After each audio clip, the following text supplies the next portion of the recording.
What's up, guys? More Medic One here, and today's video is going to be on this. It's a HUSQVARNA riding lawnmower with the Briggs & Stratton twin cylinder. It's a 2013 model, as we can tell from the first two digits of the code number. It means it's a 2013, or at least that's the year of the engine. The model of the tractor is a YTH24v48, and there's the serial. The issue that we're having is no drive. Whenever you push the pedal to go forward and backwards, it's doing absolutely nothing. I made sure the drive disconnect or the bypass valve was engaged. Well, I just realized, now this is the first time me trying to do this, I just realized that even with the crane lowered all the way down, I can't get it out of my shop. It's too tall. When I built this crane, I built it inside the shop, which is fine. I'll just have to live with getting my inside of my shop a little dirty. Have a little bit of cleanup later. We'll just pull the mower out and then pull it in forwards, and we'll be as close to the outlet or the entrance of the shop as we can.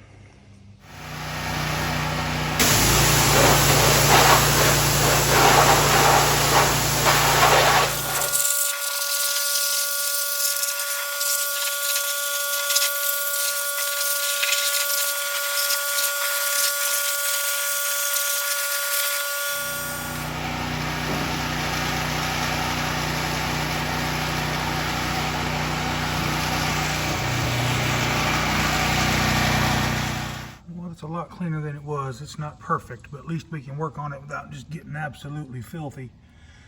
We can see what the problem is. This idler pulley right here is just completely worn out in the middle.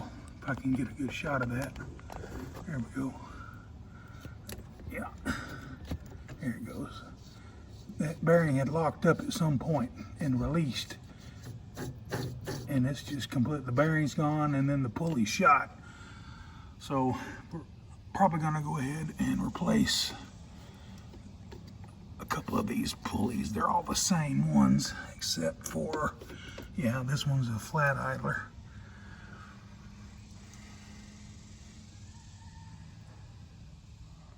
This motion drive belt's not that bad. You don't have to take the clutch off on this particular model, but you do have to take off the clutch stop. It's just a bolt right on the outside here. It's either 1/2 or 9/16.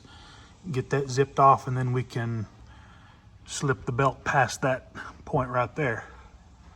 Let's go ahead and pull this. There's a little belt guide right there. Just pull the belt and it'll come right off. Same with this idler pulley right here. It'll just pull right off of there. And this one, the same way. They're spring loaded. They'll just come right away from there. And one good thing about this model is we don't have to take the steering shaft out to get the belt out.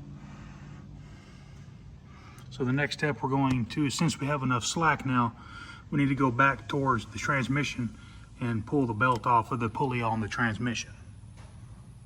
Super easy. All you have to do is that belt is laid in that cradle right there. You just slip it past the back of the pulley and then just pull it over the over those fan blades, and then that belt comes right off of there. And all we have left, here's the end of it. All we have left to do is to pull it up over this blade clutch.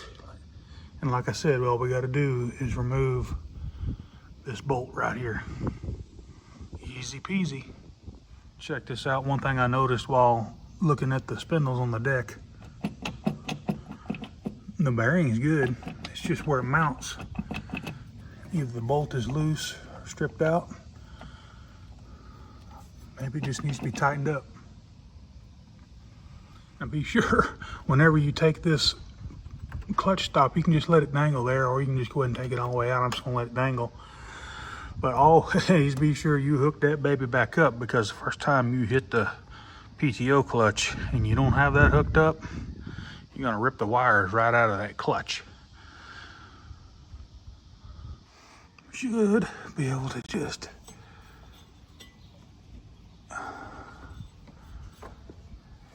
pull that belt right off of there. Just like that. Alrighty guys, hey, so it's like a day and a half-ish later. We finally got the pulleys in that I had ordered. I have used this brand in the past. I'm not really sure how you'd pronounce that. Posse Eagle, something like that. But anyway, it's the complete drive system pulley kit. It's pretty neat. Comes with all of the drive system idler pulleys, and they're not bad quality. You got the 2 V's and the flat. Even comes with new hardware and a wrench. All right, so put this belt on, pretty straightforward. I'm just gonna start by snaking it right up through past the steering sector right here and push it up towards the electric clutch.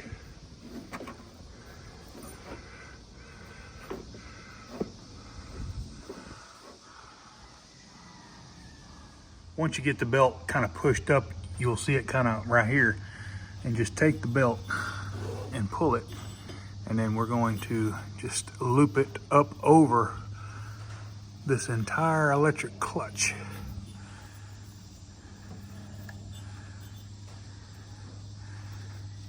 Like so.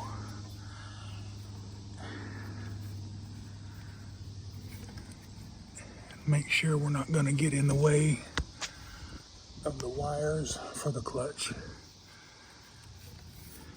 Snake that back up through the hole in the frame.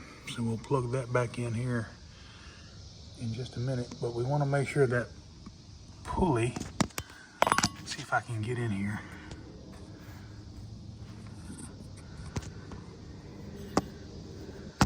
There it is. We want to make sure that that belt goes on the right side of those belt keepers right there. Hold on just a second. You want that belt to be around the pulley and on the insides of that belt keeper. There's one on both sides. Go ahead and put your clutch keeping bolt here back. Make sure it's in the clutch really good, and put the bolt back in. Now, whenever you go to replace this idler pulley right here, it's super easy. You just take this nut off and it slides off. But behind this pulley is a stepped spacer that it goes behind this arm right here. You've got to make sure that this arm can move back and forth freely, because you can actually tighten this down and pinch that arm behind this pulley and you not even see it. And it's not going to work right. It's not going to drive because you're not going to be able to tighten the belt, because you've got the dadgum pulley sandwiched in the wrong spot around that little spacer, that shouldered spacer. So whenever you go to do that, I just want to point that out. Make sure that when you tighten this bolt or this nut right here, that you have that nice and free. It's not binding up right there. I've got one more idler pulley to put on, and it goes right here on this stationary bracket here. But I've already replaced this one. This one, like I said, goes on that bracket there. I need to tighten it up. But now, since we got all the pulleys replaced except for this one, I'm not going to put this one on until the last. Now we need to snake the belt back over the transmission pulley back there. And it's got to go on each side of the belt guides right there. Should look something about like that right there. Around the pulley and in between those two belt guides. All right, so here comes the semi-hard part. We're gonna snake the belt around this idler. The back side of this belt is gonna go right there and then right behind this belt keeper right here, like that. And then it's gonna loop over this one. You should be able to just push it. Be easier if you just lock the parking brake. Okay, now we're getting somewhere. Around this pulley, and that's going back towards the transmission, comes back around, and we have one more idler to put on right here. Yeah, that's pretty much the gist of it. Just want to make sure that whenever you step on the clutch brake, everything engages and disengages like it's supposed to. So when you let off the clutch, it tightens the belt, which I don't really understand the logic behind having a clutch on a hydrostatic transmission. I think the belt ought to just run all the time and you use your forward and reverse pedal for your disengagement and engagement of the transmission, but that's the way they designed it and that's the way it's going to be. Some models aren't like this and some are. I was able to alleviate this wobbly pulley right here. It was literally missing the nut on the bottom, so that's good. Only thing left to do is pin the deck back, and we're going to slide this mule belt back on the pulley here.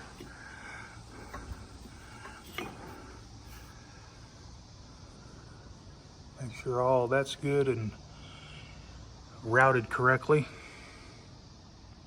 My subscribers made a super valid point in my last video where I fixed the oil leak, and I'll put it right here. It basically said, hey, instead of putting a cap on that 3/8 pipe fitting, why don't you put an elbow and then just a pipe plug? And I thought, yeah, that's so smart, because that's the way they did them from the factory. The Craftsman LT series, all the Poland riders, all the AYPs used to have a pipe coming out with a 90 with just a pipe plug in it. So let's get that done right now. I'm gonna take that silly looking cap off and I'm gonna put a 90 with a pipe plug in it.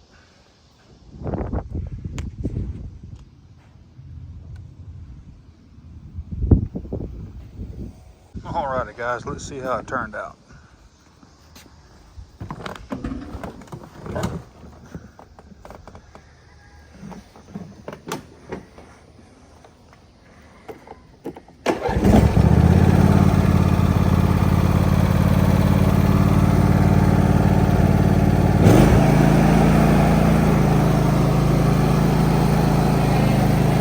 Oh yeah.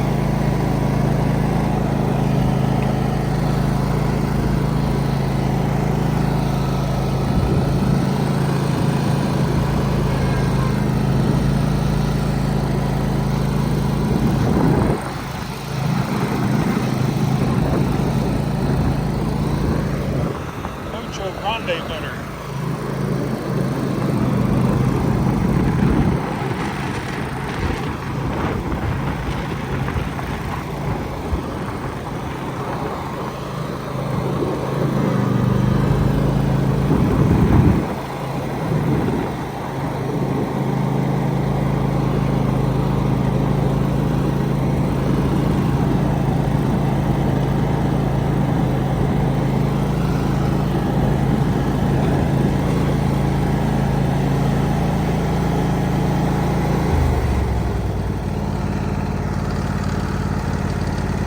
Idling a little fast.